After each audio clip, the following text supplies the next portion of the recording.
Why? Something about Jacques that's not obvious. It got didn't suddenly very silent. It's like, no, he's producing it. She's like, oh. For a long time, all I thought about was movies.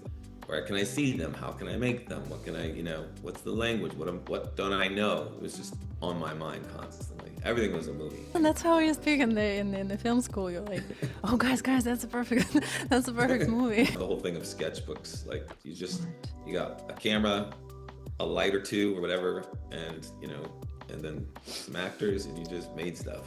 So we would encourage other filmmakers to make sketchbooks. A lot of filmmakers are like, oh, I don't have the money, I don't have the time. And like, yeah, but you still have to learn your craft.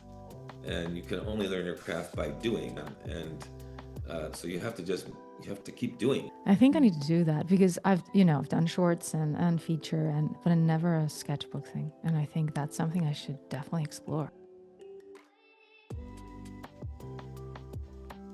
Thank you so much for being here and being my pleasure. Yes, it's amazing. And I need you to help us. What we want is we're trying to reach out to the audience and ask them to subscribe. Hit that button. Bottom? What? No, don't hit the bottom. Hit it. Hit the button. Subscribe. So we can have more amazing human beings like Jacques on our podcast, which it is. I am going to do my best with your last name. That is Thelemaque? No. Thelemaque, the English way. Sorry. I was trying to be like French or something. But getting all fancy with it. I'm trying to do fancy, but it didn't work. You are, wow, I am so impressed. Thank you so much for your precious time. You are a producer, you're a director, you're a writer, you're a co-founder and president of the Los Angeles Film Collective Filmmakers Alliance. That is a lot and beautiful. So that's amazing. We're very, very excited to have you and to dive into your world and how it all started. And as the first question, I would like to ask you, you said filmmaking is something that gets a hold of you. And when was the first time you felt that pull? Actually, before I ever even thought about being a filmmaker, it was when I was a kid, and my dad had a 8mm camera that he never used. It just sat around, so he let us play with it, and we did. We didn't make anything of note, but basically we just shot stuff. We just shot things, and we shot each other, and we did little skits. Mm-hmm. And it was just so fun. And it was always in the back of my mind how much I enjoyed doing that. And when I was in college, I played sports mostly. That was my main goal, to be an athlete of some sort. And I played football mostly, American football. Very different than real football. Right. Yes. And after I did that, part of athletics is performing. And I felt that I missed that performance aspect of athletics. So I went into theater.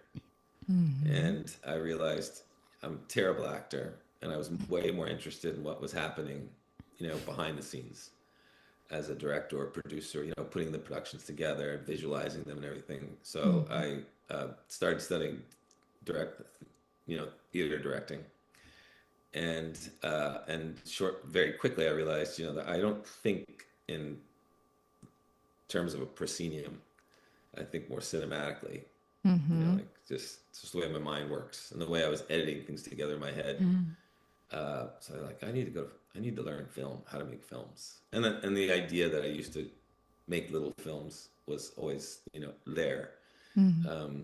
And so I started applying to film schools and went to film school. And that was it. That was it. Everything. Yeah. Then it was. Once you start learning about films and the language of films, I guess it's like any artistic endeavor. Once you apply yourself and start learning what makes it special to you, it then just takes on a life of its own inside of you. If you are organically inclined to that particular artistic discipline, once you start putting some energy into it and trying to really understand it and understand your relationship to it, it just grabs hold of you. It does, and doesn't That's let all you go. think about. That's all you think about. For a long time, all I thought about was movies. Like, where can I see them? How can I make them? What can I, what's the language? What don't I know? What do I, it was just on my mind constantly. Everything was a movie. Everything is I'd be talking amazing. to somebody, I'm like, oh, this would make a good movie. This, like some story they told me. That's how you speak in the film school. You're like, oh, guys, that's a perfect movie. Yeah.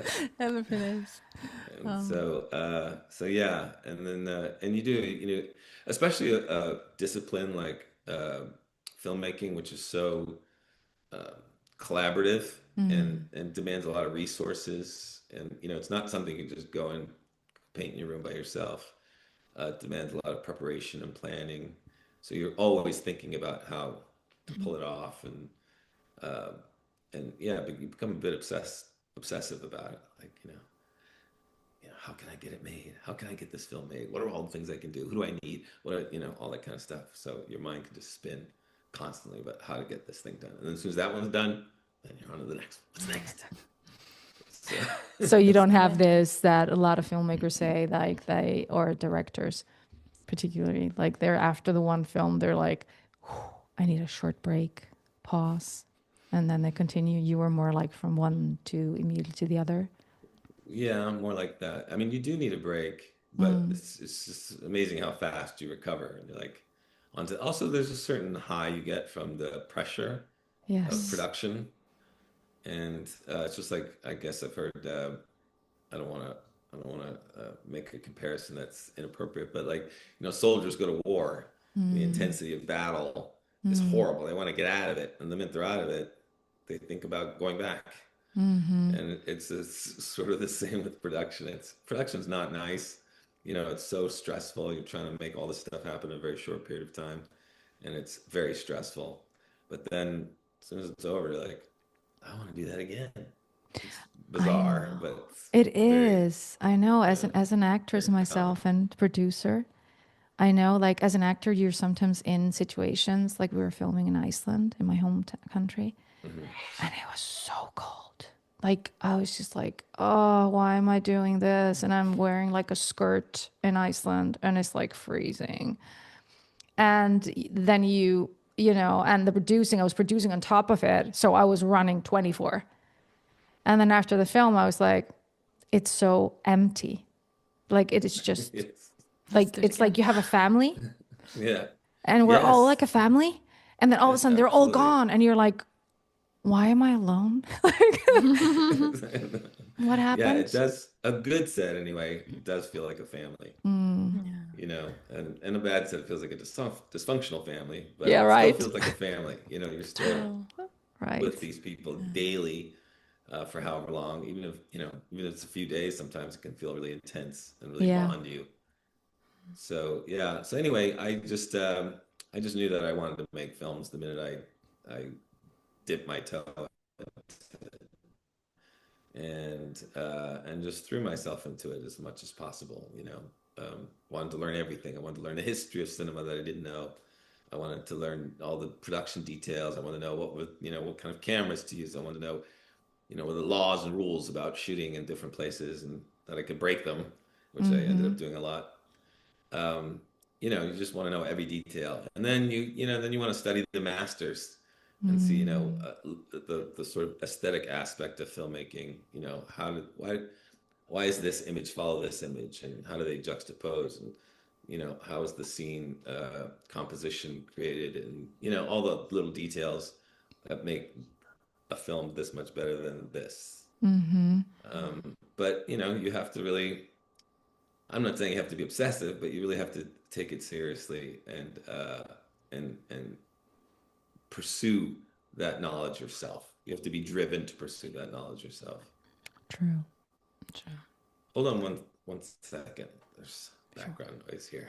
Can you hear it? No. No. Oh, well, maybe you can't hear Good. it. You know what? I've noticed one interesting thing. Every time someone drops 8mm camera, I know we have an interesting story. Yes. Because that's how it all starts.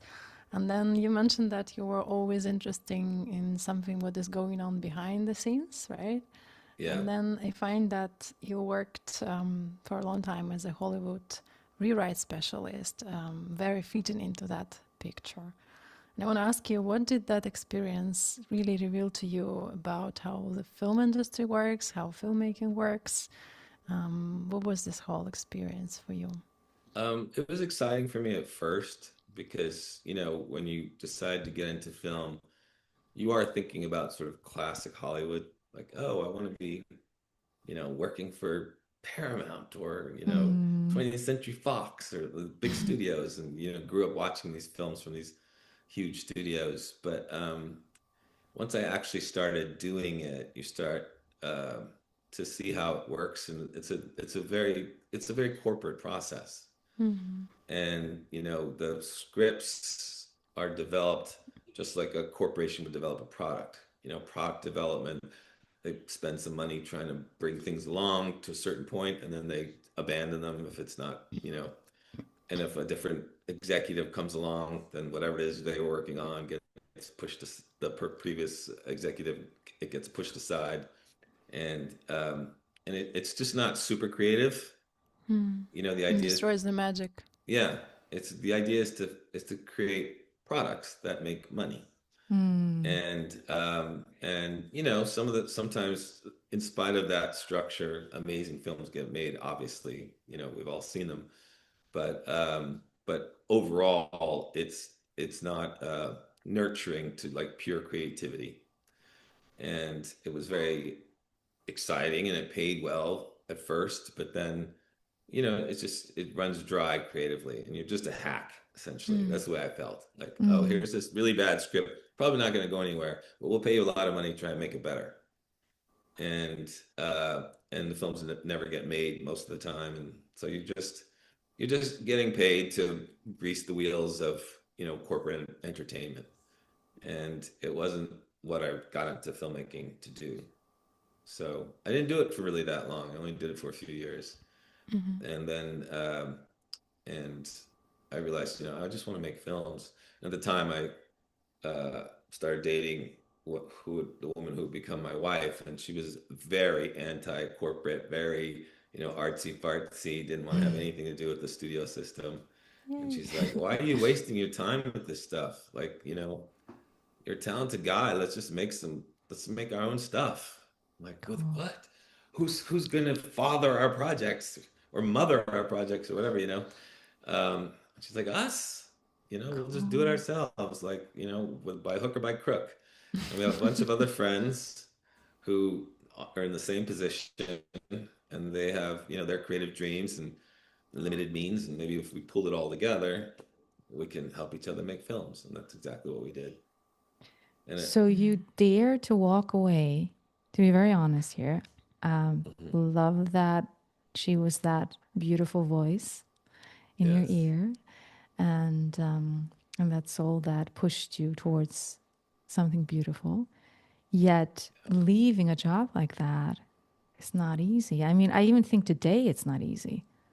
Like if you yeah, have it's something that is that stable in the arts in Hollywood, this is like the dream. Like everyone here in Europe, we're like Hollywood. You know what I mean? it's kind of the dream. How did you like where did you then in the end really like what I was think it that really gave you that confidence to like fully walk away from it? Yeah, I don't know if it was confidence as much as I was just having a hard time doing it actually. Mm. Like I would get a job and I would procrastinate, and you know, I would write stuff I wasn't really happy about, and I miss a deadline. When I started to miss deadlines, I knew there was problems because Okay. I Yeah. like to be really good about like, okay, I'm gonna deliver on time and I'm gonna make everybody happy and everything. But when I started not caring so much, and I Mm. was really struggling to do the jobs, I was like, there's something wrong here. Like I'm just so unsatisfied doing this. And Okay. so I told my agent, who was a big agent at the time at William Morris, I said, I think I need to take a break. I'm just not, you know, I was doing stupid self-destructive things too. Like I met some girl, and And then the next morning, I took her to one of my meetings, and the studio heads are like, "Who's this girl?" I'm like, "Oh, I met her last night. She was with me, so here she is." And they call my agent. My agent's like, "What are you doing? Bring a random girl to the meeting?" I'm like, "Well, she was with me. I didn't want to get rid of her yet." Just trying to have some fun. Makes total So, sense that you did You that. know what I'm wondering? Do you think that Yeah. that pure creativity, that kind of nurturing environment, can really be and can really survive only through like independent filmmaking, or do you think the like the corporate products I also think have I this? can, but it really depends on the person. Like a lot of people who are extremely creative within that system, they're just very strong personalities. They're very clear about what they want. They've had some level of success that they're able to leverage to allow them to have the freedom to create the way they choose to create. Stand up But it's for. something you have to really demand for yourself and make happen. And I was a low man on the totem pole in terms of writers and stuff, and it just yeah, I just wasn't in a position to do that. It was either like just go do it, but I wasn't gonna be able to do it within the system. I'd have to have have had a successful film and maybe been a darling of the critics or whatever. I was just the third writer on a project. So I had to just go do it myself. And how long did it take? And you can go back into the system. Yeah. What were we going to say? I'm sorry. No, no, it's okay. No, I was just wondering. But you said you can go back to the system. Yeah, like if you do a couple films that cross over Mm-hmm. outside the indie ghetto, Mm-hmm. into like more mainstream success, yeah, they'll be happy to welcome you back. They're constantly looking for talented people. The Mm. system, the studio system. It's just then they put them into superhero movies or like whatever product they think you'll bring a freshness and a creativity. There's a handful of filmmakers, of course, who get to make the kind of films they choose to make, Mm-hmm. but so many of them are just talented people who are making taking the studio product and giving it a more distinct creative vision. I understand. What I wanted to ask is, how long did it then take for you and your partner at that time to then realize your first film? Like from leaving and It took then. it took a little while because we started this. I'd say about 4 or 5 years before we Mm-hmm. made our first film. But when I say first film, our first real film that we put out into the world, Okay. we we were making tons of like small little things just ourselves and sort of experimenting with ideas. We called them sketchbooks. So we would encourage other filmmakers to make sketchbooks, make a little sketchbook, because a lot of filmmakers are like, oh, I don't have the money, I don't have the time. You're like, yeah, but you still have to learn your craft. And you can only learn your craft by doing. If you're a Mm-hmm. pianist, you do your scales, you do, and if you're a musician, you're practicing all the time. And so you have to keep doing. You have to do. You can't just keep playing. A lot of filmmakers are always playing. I have this project. I have pitch deck. I have this. I have that. But they're not actually making anything. They're just planning to, hoping to. But while you're getting that bigger project off the ground, you have to still be making stuff. So we did, and that was the whole thing of sketchbooks. Like Smart. you got a camera, a light or two or whatever, and and then some actors, and you just made stuff. And I had been making films actually for a while, and had submitted a bunch of films to the Sundance Film Festival. This was years after we started Filmmakers Alliance. So I'm like, oh, I'll just do another sketchbook. I haven't done one in a long time. So I get together a few actors, and we go to empty warehouse, and we just start improvising. I go home, I edit together. I was kind of happy with it, so I submitted it to the Sundance Film Festival. It cost me all $30 to make the film, and it got in. And I had submitted all of these films that cost hundreds of thousands of dollars, never got in. And so it was really a good lesson. And like, you'd be surprised what you can create just I freeing love yourself that up. you named them sketchbooks. Yes. That's so Yeah. smart. Well, we had to give it a Wonderful. name And it's because also we made it sort of like a program within Filmmakers Alliance. It right. was a requirement that you had to make X amount of sketchbooks per year to be a member. We don't have those kind of requirements now. I sort of miss that because it was a lot. It created a lot of energy and it made, but it's hard Yes. when, at the time we had like 40 members and it was Mm, more like a family. So you mm, could demand more. Everybody was participating on a regular, but now we have thousands of members and it's like, most of them I haven't even never met, never saw, like, so. It's really smart in many ways because also when you're kind of like filming one after the other, you don't have like time for self-doubt and it's just you just have to, there isn't in between period, and then Yeah. you're out of it and you're kind of processing everything, how hard it was.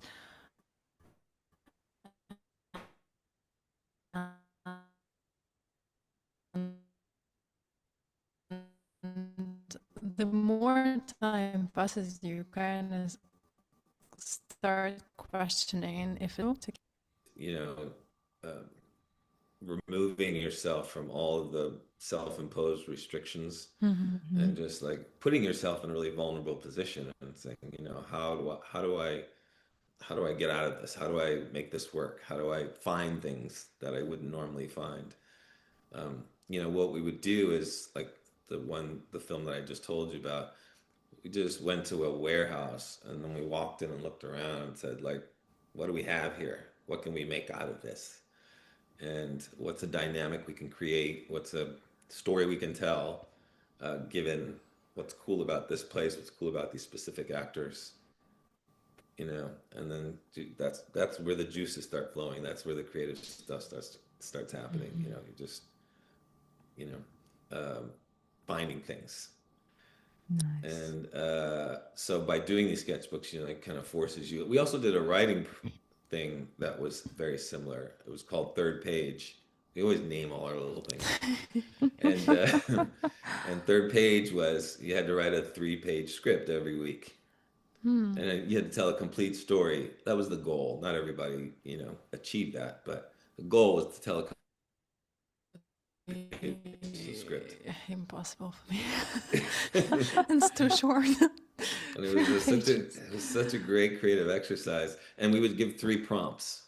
So you would say, a horse galloping, the color blue, empathy, 3 separate prompts, ideas, and you had to integrate them into the story somehow. It was a really Valeria, great creative exercise. Valeria, it's That would be time. my homework. It's time. That's No, the that's a first time that really we're good gonna get thing. homework for you.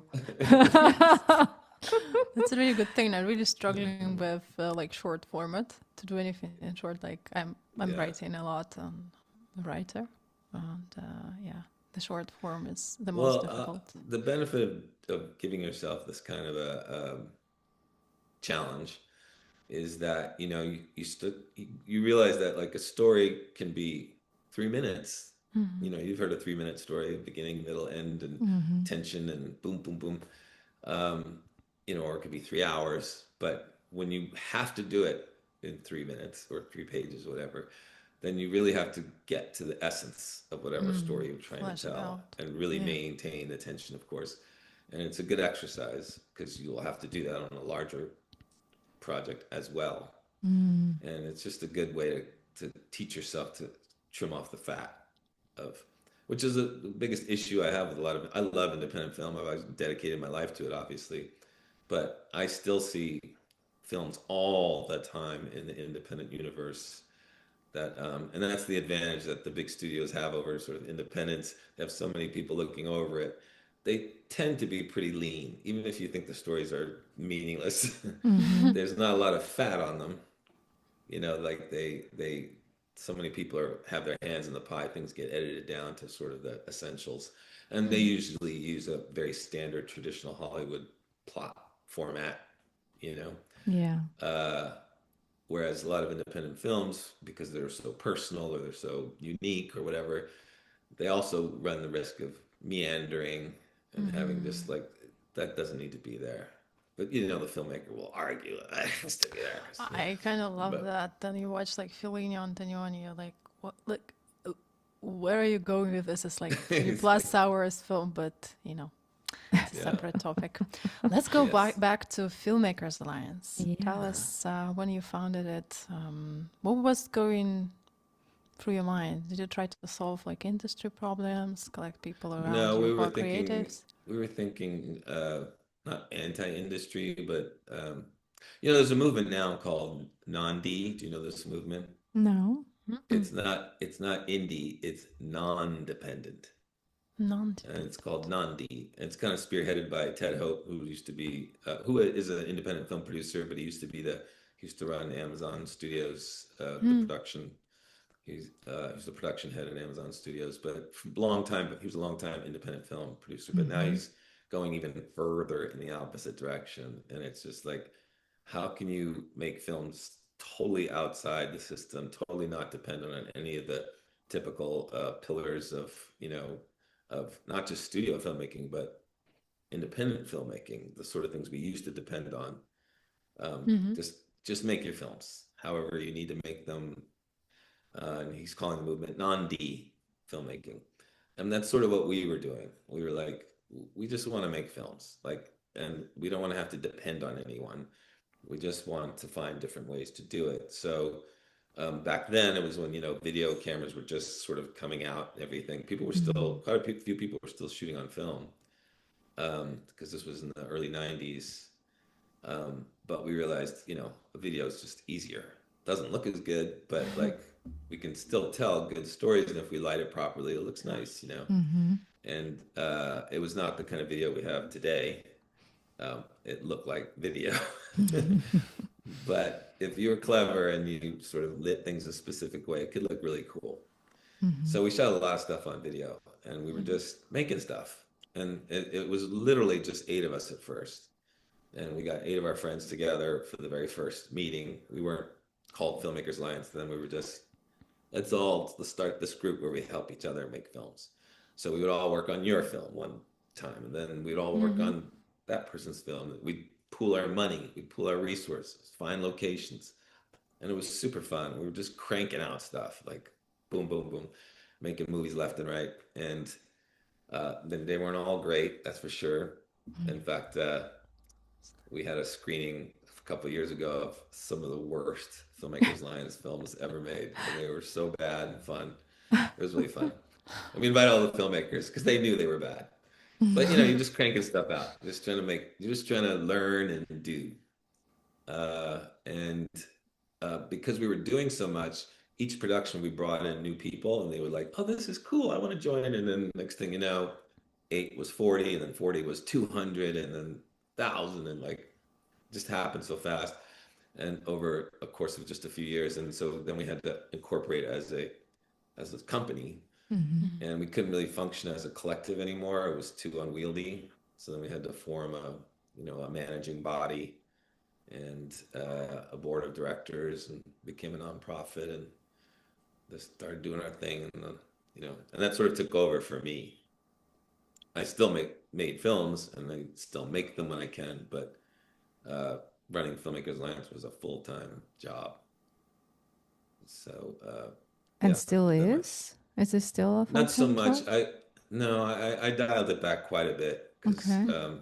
it's after doing it for 30 plus years, it it just took its toll. Like dealing with people takes its toll, and I really do want to focus more on my own creative projects.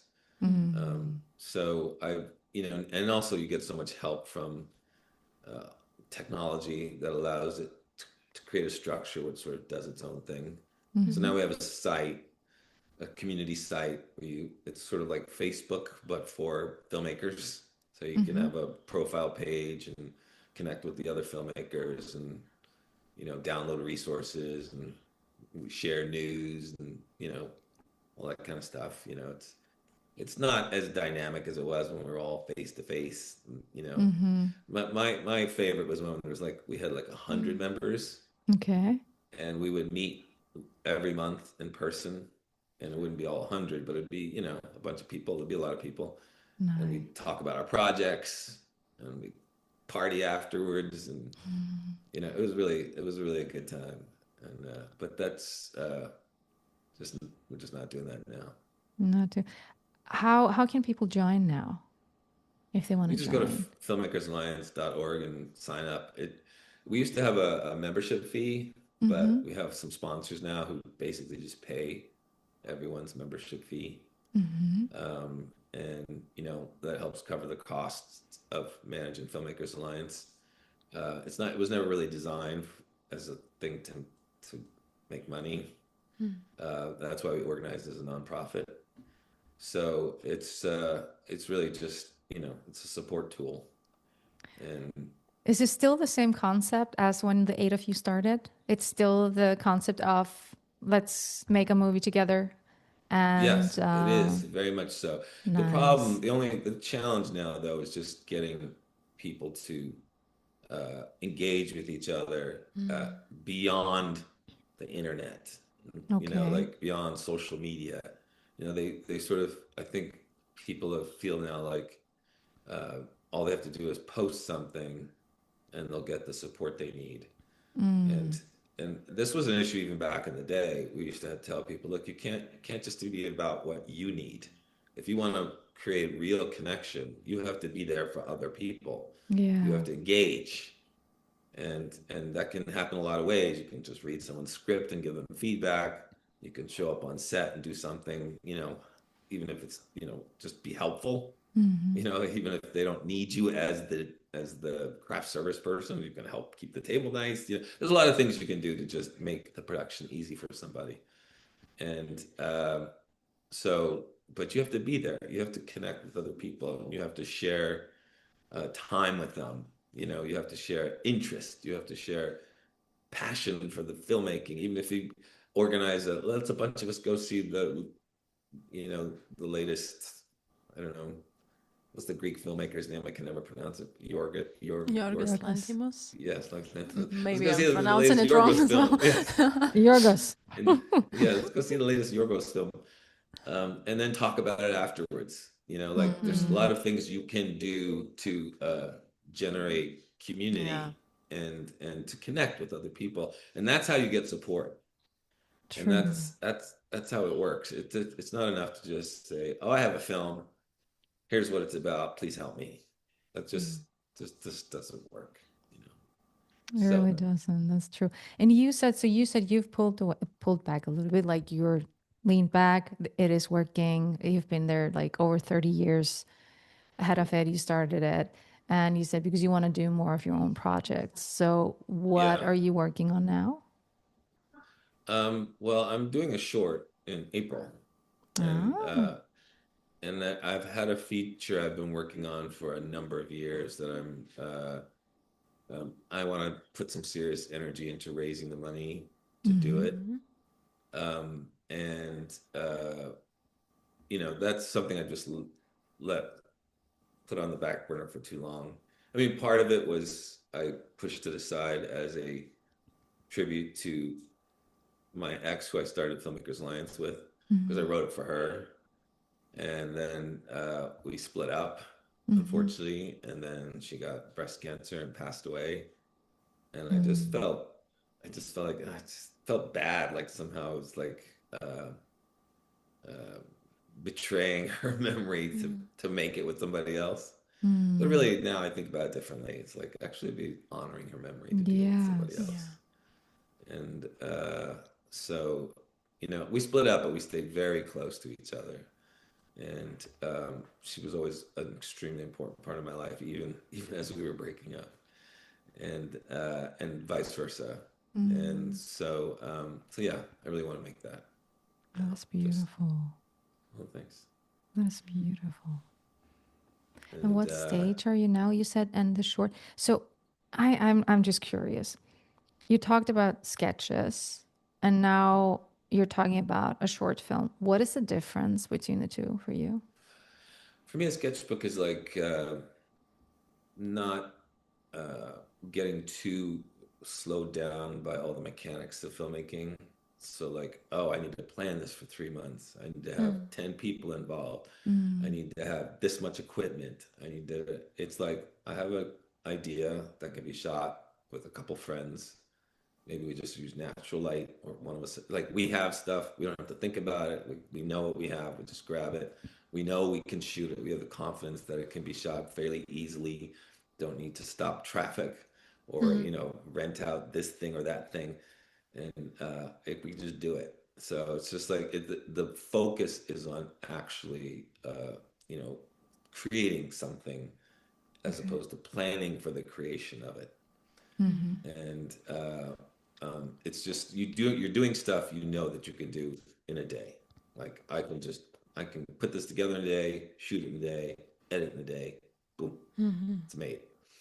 Whereas a short is a little bit more like a regular movie. Like you have to sort of put the team together and get all the resources together and plan it properly and blah blah blah.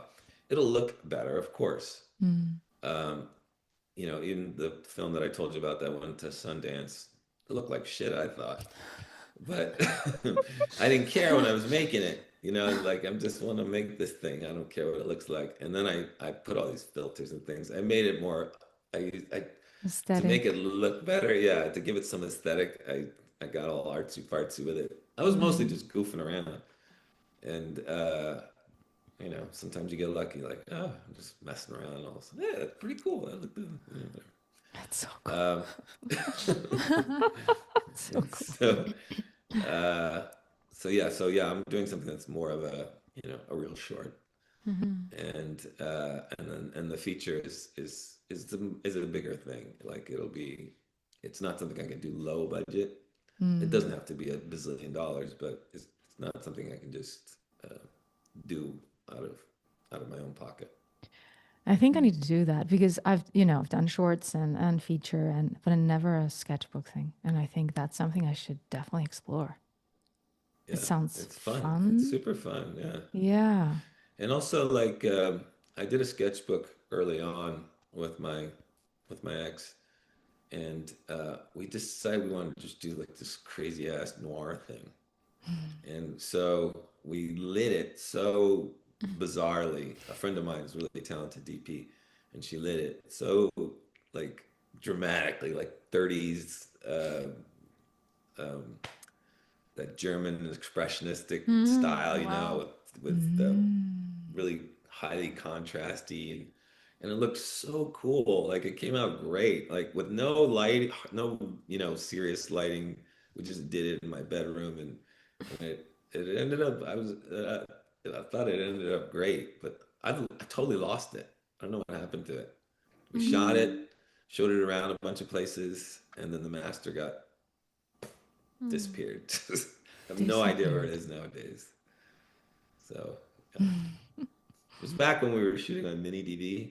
And we shot it Wow. on mini DV, and that mini DV tape, that was the master. Don't know what happened to it. And then we edited it on a computer system that, hard drive from 800 years ago. I don't even know what it is. So it's just gone. The movie's just gone.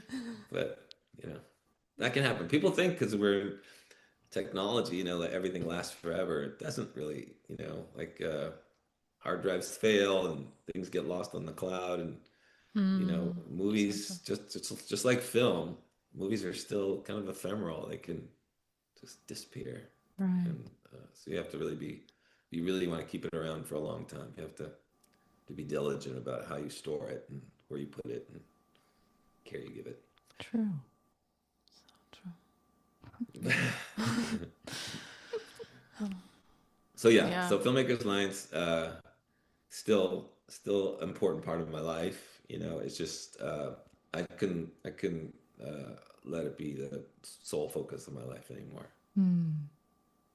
And hopefully, and it's still benefiting filmmakers, I believe. Otherwise, I wouldn't be doing it. Yeah, it's beautiful. Beautiful.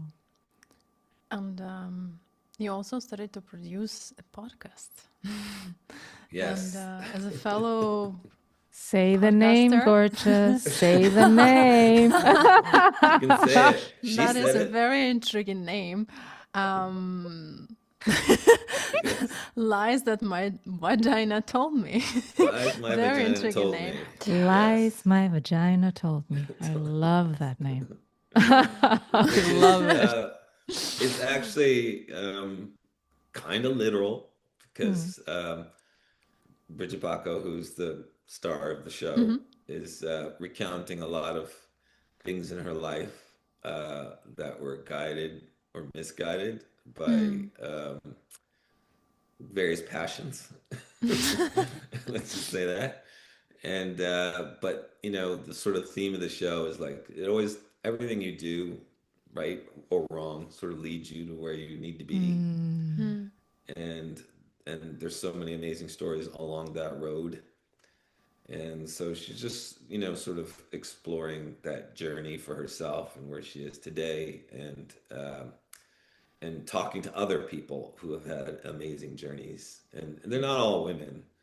Obviously, there'll be a lot of women. There are a lot of women on the show, and will continue to be a lot of women on the show. But there's also, you know, men and everything in between that are having their own journey and have, you know, have these stories to tell where they've taken left turns and, you know, somehow they end up back on the road they're supposed to be on. And it's very funny. It's meant to be, you know, it's not all the shows are funny. Some of them are, you know, delve into some serious stuff, but it's mostly a very light energy to the show. I'm definitely gonna listen to it. I love podcasts. Yes. Well, I mean, that's why we're doing it, right? You're like, I love podcasts. As I'm doing them. As I'm doing them. Strange.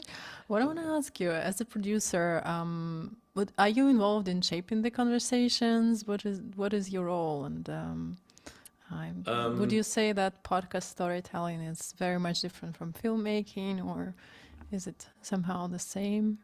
It's similar. It's similar. I mean, you still have to put together the teams and the pieces and think about, you know, what is it we're going to be creating and what does it need and how does the story go and all that kind of stuff. The dynamics of it are not dissimilar from filmmaking. You don't need as much equipment, obviously, and it's very much about the storytelling and not so much, at least the one that we do, not so much, you know, the visual quality of it.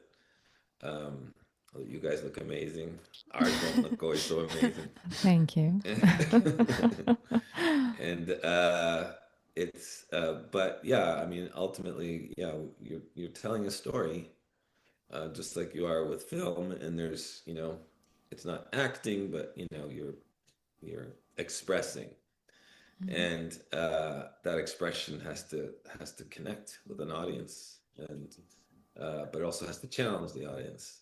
So you have to think about, you know, how you want to make that happen, and then execute it, and then edit it, and then get it out in the world. And so there's a lot of similarities, but yeah, it's a different format. I was drawn to it because the title and what she's trying to say, but also I know her personally, and I just feel like she was born to do this, and you know, just wanted to be part of that, making that happen. And, Okay. I need to tell you something funny. When we were preparing for this beautiful interview with you, Valeria thought it was your podcast, and she was like, "Why? Why I got did it name suddenly it?" very silent. I was like, She was like, okay. "Lies my vagina told me." Is Why? there something about Jacques that's not obvious? And she's like, did I miss something? Like, and that was so funny. We started laughing so hard. I was like, no, he's producing it. She's like, oh. Not my vagina. I was not blessed You're enough like to have me one of and those. you're like me and my vagina. Have had hard times. No, you know, you never know. You never know. Yeah, you know, you never know. So, But I would never, you know, I don't have the I should say I don't have the balls to speak for the women. That joke is getting better and better. So wait a minute. He has a podcast, and his name's Vagina, something, you know, and he doesn't have the balls. Sorry, guys, we're being goofy here. Now, obviously, you're producing that. Yeah, just the producer. It's her story. And yeah, and she tells it very well. She has tons of amazing stories. You know, she was a starlet, you know, in the 90s, early 2000s. Like one of those people they groom in the system to be famous. And just like a scripts, like I was telling you about script development in the studio system, they do the same thing with stars. They find talents that they think they can groom into, you know, starhood. And that benefits them because, you know, it brings money when you have somebody that builds a following.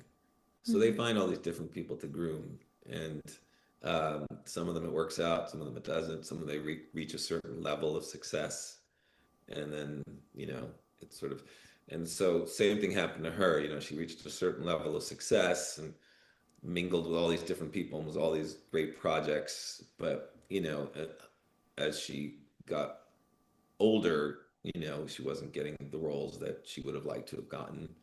Hollywood's very unforgiving in that way. And also, even when she was doing her thing, she was mostly getting bludgeoned and, you know, terrorized. You know, she was always the girl that was terrible things were happening to.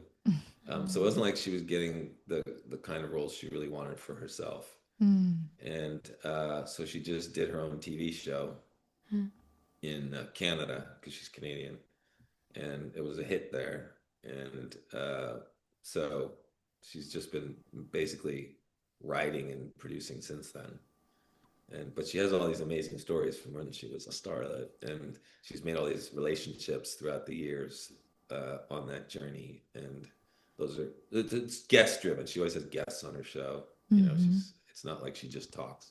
And so they're all people who are part of that journey. No, we're definitely going to listen to that one.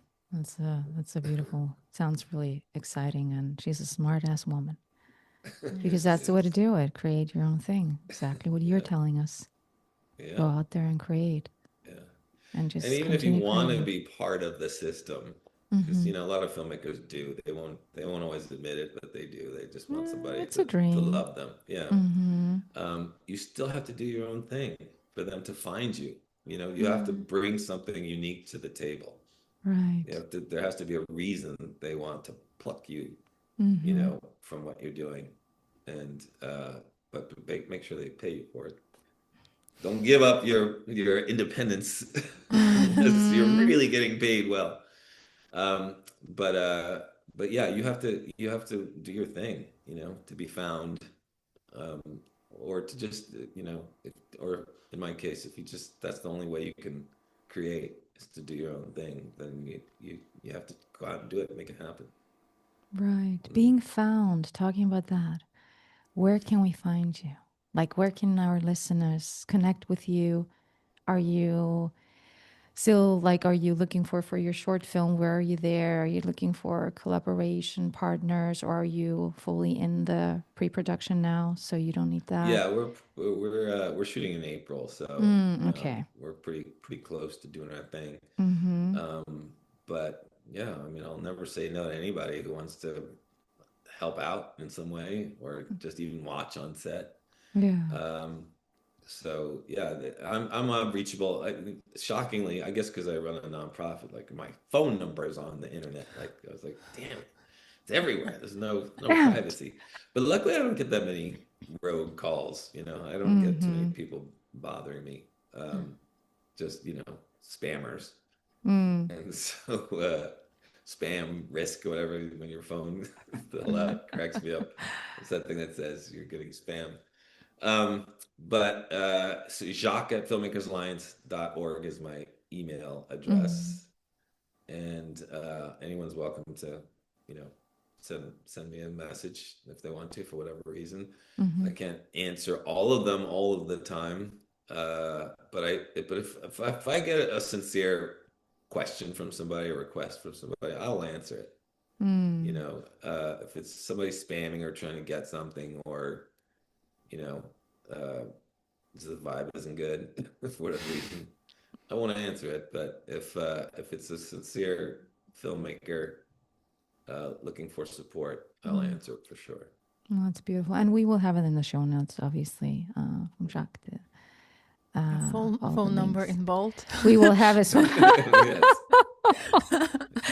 Normally, you don't put the phone number in there, so we're gonna not do that. But just for Well, you, Jacques, just for you, okay? They can find it pretty easily. It's gonna be this big. It's like phone number. No, this has been wonderful. Thank you so much for you. your precious time. my It's so much pleasure. fun with you. And even before you were on, we were having fun because we were just laughing so hard. We were like, "What?" What?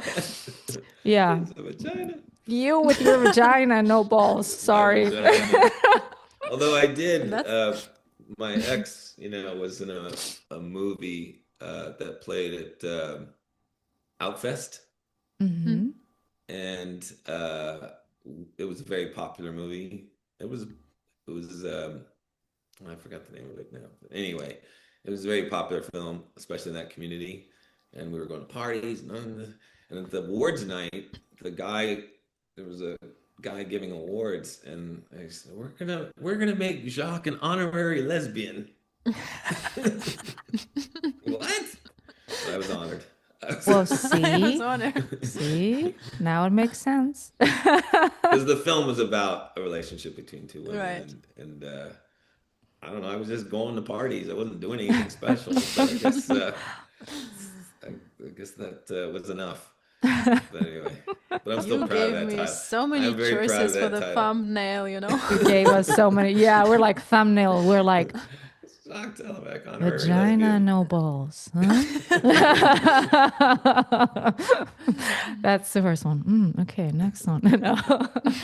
This has been wonderful. Thank you so Thank much. you. My pleasure. Amazing. And Thank so you, much guys. to learn from you. And as I said, something that I now want to explore. Sketchbook. Do it. I definitely Write want a to explore. 3-page script and then shoot it. Valeria, I have an idea even. I would Oh, love awesome. for us to do something with my wedding dress because I don't know what to do with it. There's something I could do with that for sure. Let's do something crazy. Thank you. I see a horror film. No. Oh. Okay, I'll tell you the story shortly. Bloody wedding dress.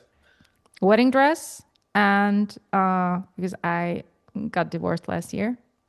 Very hard so time. It is a horror film. It's a horror film. Yeah. Okay. Let's see. Love it. Would be my first. Love it. Thank you. This is amazing. Thank you so All much. right. Take care, guys.